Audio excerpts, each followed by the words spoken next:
ಹಾಸ್ಯ ಕಲಾವಿದ ರಾಜು ತಾಳಿಕೋಟೆಯವರ ಶಿಷ್ಯ ಮಹಾಂತೇಶ್ ತಾಳಿಕೋಟೆಯವರು ಕಾಮಿಡಿ ಕಿಲಾಡಿಗಳು ವೇದಿಕೆಗೆ ಸೆಲೆಕ್ಟ್ ಆಗಿದ್ದಾರೆ. ಈ ಬಗ್ಗೆ ಮಾತನಾಡಕ್ಕೆ ಅವರೇ ನಮ್ಮ ಜೊತೆ ಇದ್ದಾರೆ. ಬನ್ನಿ ಮಾತನಾಡಿಸ್ತಾ ಹೋಗೋಣ. ಹಾಯ್ ಮಹಾಂತೇಶ್ ಸರ್, ಹೇಗಿದ್ದೀರಾ? ಚೆನ್ನಾಗಿದ್ದೀನಿ ಮೇಡಮ್, ಚೆನ್ನಾಗಿದ್ದೀನಿ. ಓಕೆ, ಏನ್ ಹೇಳಕ್ ಇಷ್ಟಪಡ್ತೀರಾ? ಫಸ್ಟ್ಗೆ ನಿಮ್ಮ ಒಂದು ಗುರುಗಳ ಬಗ್ಗೆ ಏನ್ ಹೇಳಕ್ ಇಷ್ಟಪಡ್ತೀರಾ? ರಾಜು ತಾಳಿಕೋಟೆಯವರು ಇತ್ತೀಚೆಗಷ್ಟೇ ನಿಧನರಾದ್ರು. ಸೊ ಅದ್ರ ಬಗ್ಗೆ ಏನ್ ಹೇಳ್ತೀರಾ? ಅವರು ಕಾರ್ ಡ್ರೈವರ್ ಮೇಡಮ್. ನಾನು ಫಸ್ಟು ಹಂಗಾಗಿ ಅವ್ರ ಆಶೀರ್ವಾದ ಇದೆ ಅನ್ಕೊಂಡಿನಿ. ಯಾಕಂದ್ರೆ ಅವರು ತೀರ್ಕೊಂಡಾಗೂ ಹೋಗೋಕ್ಕಾಗಲಿಲ್ಲ. ನಾನು ಅದೇ ದಿನ ಮೆಗಾ ಆಡಿಷನ್ ಇತ್ತು.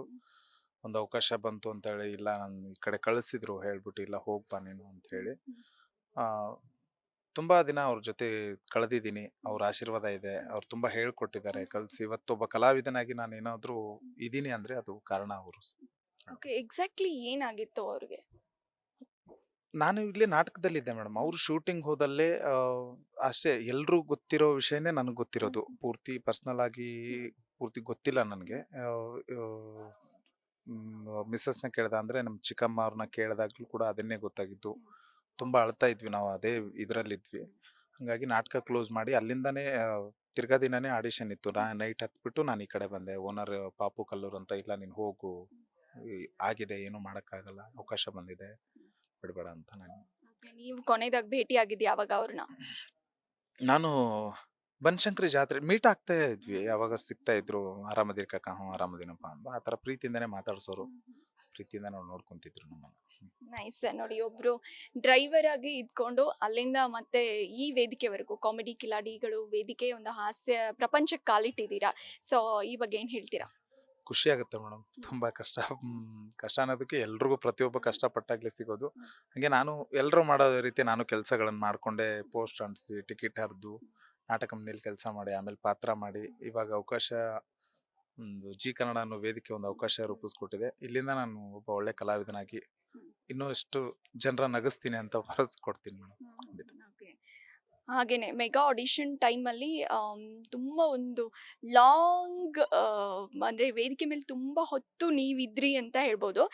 ಯಾಕಂದ್ರೆ ಬಹಳ ವೆರೈಟಿ ಫಾರ್ಮ್ಗಳನ್ನ ನೀವು ಮಾಡ್ತಾ ಇದ್ರಿ. ಅಂದ್ರೆ ಪ್ರತಿಯೊಂದು ಒಬ್ಬ ಇದರಿಂದ ಹಿಡಿದು ರಾಜು ತಾಳಿಕೋಟೆಯವ್ರ ಮಿಮಿಕ್ರಿ ಕೂಡ ನೀವು ಮಾಡಿದ್ರಿ. ಅದು ತುಂಬಾ ಕಷ್ಟ. ಸೊ ಹೇಳಿದ್ರು ಭಟ್ರು ಕೂಡ, ರಾಜು ತಾಳಿಕೋಟೆಯವ್ರು ಮಿಮಿಕ್ರಿ ಮಾಡೋದು ಬಹಳ ಕಷ್ಟ, ಬಟ್ ನೀವು ಮಾಡಿದ್ರಿ ಅಂತ. ಸೊ ಆ ಒಂದು ಮಿಮಿಕ್ರಿನ ಒಂದ್ಸರಿ ಮಾಡ್ಬೋದಾ ನಮ್ಮ ವೀಕ್ಷಕರಿಗೋಸ್ಕರ? ಖಂಡಿತ. ಹೇಳಿಬಿಟ್ರು ಸ್ವಾಮಿ ವಿವೇಕಾನಂದರು, ಎದ್ದೇಳು ಭಾರತೀಯ. ಎದ್ದು ಬಿಟ್ರು ನಾವು ತಿಪ್ಪ್ಯಾಗ ನಾಯಿ ಕುಡಿ ಎದ್ದಂಗ ಪುದು ಪುದು ಪುದು ಅನ್ನಂಗ. ಹಿಂತಿಂತ ನನ್ನ ಮಕ್ಕಳು ಹೇಳ್ತಾರಂತ ಬಿದ್ದಿವಂತ ಅವತ್ತೆ ಇನ್ಫಾರ್ಮೇಶನ್ ಸಿಕ್ಕಿದ್ರೆ ಬಿಡ್ರು ನಿಮ್ಮವ್ರ ಖತರ್ನಾಕ್ ನನ್ನ ಮಕ್ಕಳೇ ಅಂತ ಹೇಳ್ತಿದ್ರು. Thank you. Wow, sudden transformation ಹೆಂಗೆ ಇದೆಲ್ಲ ಸಾಧ್ಯ? ಇಲ್ಲ ಮೇಡಮ್, ಅವ್ರನ್ನ ನೋಡಿ ತುಂಬಾ ಕಲ್ತಿದ್ದೀನಿ. ನಾವು ರಂಗಭೂಮಿ ಕಲಾವಿದರಂದ್ರೆ ಕಲ್ತಿದ್ದ, ಇವ್ರು ಬೇರೆ ಪಾತ್ರ ಮಾಡ್ತಿದ್ದಾರೆ. ಅವ್ರು ನೋಡಿ ಕಲಿಯೋದು ನೋಡಿ ಕಲ್ತಿದ್ದೆ ತುಂಬಾ ನಾವು. ಹಂಗಾಗಿ ಹೆಂಗ್ ಬಂತು ಅಂತ ಇಲ್ಲಿವರೆಗೂ ನಾವು ಕಂಡಿಡಿಯಕ್ ಹೋಗಿಲ್ಲ ಅದನ್ನ. ಅವ್ರದ್ ಮಾತ್ರ ಮಾಡ್ತೀರಾ ಅಥವಾ ಬೇರೆ ಬೇರೆ ಎಲ್ಲಾ ತರದ್ದು ಮಿಮಿಕ್ರಿ? ರಾಜ್ಕುಮಾರ್ ಮಾಡ್ತಿರ್ತೀನಿ ಮೇಡಮ್. ಮಿಮಿಕ್ರಿ ಆರ್ಟಿಸ್ಟ್ ಅಲ್ಲ, ನಾನೊಬ್ಬ ಕಲಾವಿದ. ಅಲ್ಲಲ್ಲೇ ಆ ಪಾತ್ರಕ್ಕೆ ತಕ್ಕಂತೆ ಯಾವ್ದಾದ್ರು ಬಂದಾಗ ಅದ್ ಮಾತಾಡ್ಕೊಂಡು ಹೋಗ್ತೀನಿ. ಓಕೆ, ಇವಾಗ ಜಗ್ಗೇಶ್ ಸರ್, ತಾರಮ್ಮ ಮತ್ತೆ ಭಟ್ರನ್ನ ನೋಡಿದ್ರಲ್ಲ, ಅವ್ರದ್ದೇನಾದ್ರು ಒಂದ್ ಸ್ಟೈಲ್ ನ ಮಿಮಿಕ್ರಿ ಮಾಡಿ ಹೇಳ್ಬೋದಾ? ಸಡನ್ ಆಗಿ ಬರಲ್ಲ ಮೇಡಮ್ ಅದು. ಓಕೆ, ಮೆಗಾ ಆಡಿಷನ್ ಟೈಮ್ ಅಲ್ಲಿ ಅವ್ರು ಮಾತಾಡಿದ್ದು ಅಥವಾ ಏನಾದ್ರು? ತಮ್ಮ, ನಿನ್ನ ಜರ್ನಿ ಬಹಳ ದೊಡ್ಡದಾದಲೇ, ಬಯಲುಸೀಮೆಗೊಂದು ದೊಡ್ಡ ನಮಸ್ಕಾರ. ಇದು ಯೋಗರಾಜ್ ಭಟ್ರು ನಮ್ಮ ಕಡೆ ಅಂತ.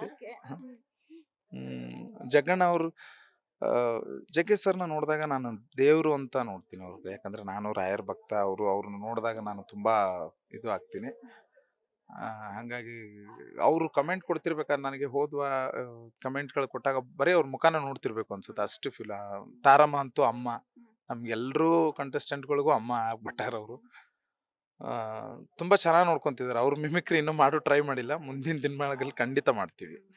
ಖಂಡಿತ ಕಾಯ್ತಾ ಇರ್ತೀವಿ ನಾವುನು.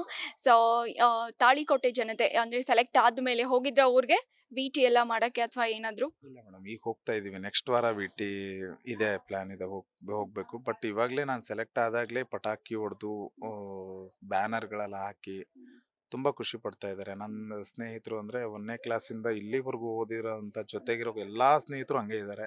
ಅವರೆಲ್ಲ ಖುಷಿ ಪಡ್ತಾ ಇದ್ದಾರೆ. ಸೊ ನಿಮ್ಮ ಅಂದ್ರೆ ಫ್ಯಾಮಿಲಿಲಿ ಯಾರೆಲ್ಲ ಇದ್ದೀರಾ? ನನ್ನ ತಾಯಿ, ತಮ್ಮ, ತಮ್ಮನ ಹೆಂಡತಿ, ನಾನು, ನನ್ನ ಮಿಸ್ಸಸ್ಸು, ನನ್ನ ಮಕ್ಕಳು, ಎಲ್ರು ತುಂಬ ಕುಟುಂಬ. ಮಕ್ಕಳು ಟಿವಿಲಿ ನೋಡಿ ಈಗ ತುಂಬಾ ಗುರ್ತಿಡಿತಾರ?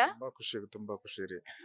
ನನ್ನ ಮಗಳಂತೂ ಪ್ರತಿದಿನ ಪಾಪ ಸ್ಕೂಲ್ನಾಗ ಹೇಳ್ತಿದಾರೆ ನೀ ಟಿವಿಯಾಗ ಬರಾಕತ್ತಿ ಅಂತೇಳಿ. ಅವಾಗ ಅದೇ ಒಂದು ಖುಷಿ ರೀ. ಯಾಕಂದ್ರೆ ನಮ್ಮ ಮನೇಲಿ ಯಾರೂ ಬ್ಯಾಕ್ಗ್ರೌಂಡ್ ಅಲ್ಲಿ ಕಲಾವಿದರಲ್ಲ. ಏನೂ ಗೊತ್ತಿಲ್ಲ, ನಾಟಕ, ಈ ಆರ್ಟಿಸ್ಟು ಏನೂ ಗೊತ್ತಿಲ್ಲ. ಗೊತ್ತಿಲ್ದಿರೋ ತುಂಬಾ ಖುಷಿ. ಮಕ್ಕಳಿಗಂತೂ ತುಂಬಾ ಖುಷಿ. Okay. ತಾಯಿ ಕೂಡ ಖುಷಿ ಪಡ್ತಿದ್ದಾರೆ, ತಾಯಿ ಕೂಡ. ಓಕೆ, ಫೈನಾನ್ಷಿಯಲಿ ಈಗ ಏನ್ ಮಾಡ್ಕೊಂಡಿದ್ದೀರಾ ಅಂತ? ಫೈನಾನ್ಸ್ ಸ್ಥಿತಿವಂತರೇನು ಅಲ್ಲ ಮೇಡಮ್. ನಾಟಕದಿಂದ ದುಡಿಬೇಕು, ನಾನೊಬ್ಬ ದುಡಿಬೇಕು, ಮನೆ ನಡಿಬೇಕು ಅಂತ ಪರಿಸ್ಥಿತಿಲೇ ಇದೀವಿ. ಇವಾಗ ತಾನೇ ಈಗ ಅವಕಾಶ ಸಿಕ್ಕಿದೆ, ಬಂದಿದೀವಿ. ಮುಂದೆ ನೋಡೋಣ, ದೇವರಿದ್ದಾನೆ ಎಲ್ರಿಗೂ. ಫೈನಲಿ ಏನ್ ಹೇಳಕ್ ಇಷ್ಟಪಡ್ತೀರಾ ನಿಮ್ಮನ್ನ ಇಷ್ಟಪಡುವಂತ ವೀಕ್ಷಕರಿಗೆ? ಎಲ್ರಿಗೂ ದೊಡ್ಡ ಆಸೆ ಕನಸು ಕಟ್ಕೊಂಡು ಬಂದೀನಿ. ಈ ಕಾಮಿಡಿ ಕಿಲ್ಲಾಡಿಗಳು ಒಂದು ಅವಕಾಶ ಕೊಟ್ಟೈತಿ. ನಗಿಸ್ತೀನಿ ನಗಿಸ್ತೀನಿ ನಗಿಸ್ತೀನಿ, ಖಂಡಿತ ನಿಮ್ಮನ್ನು ನಗಿಸ್ತೀನಿ. Thank you. ಥ್ಯಾಂಕ್ ಯು, ಒಳ್ಳೇದಾಗ್ಲಿ ಸರ್, ಆಲ್ ದ ಬೆಸ್ಟ್. ಇದಾಗಿತ್ತು ಮಹಂತೇಶ್ ತಾಳಿಕೋಟೆ ಅವರ ಜೊತೆಗಿನ ಮಾತುಕತೆ. ಕ್ಯಾಮ್ರಾ ಪರ್ಸನ್ ನವೀನ್ ಜೊತೆ ಪ್ರಿಯಾಂಕಾ, ನ್ಯೂಸ್ ಫಸ್ಟ್.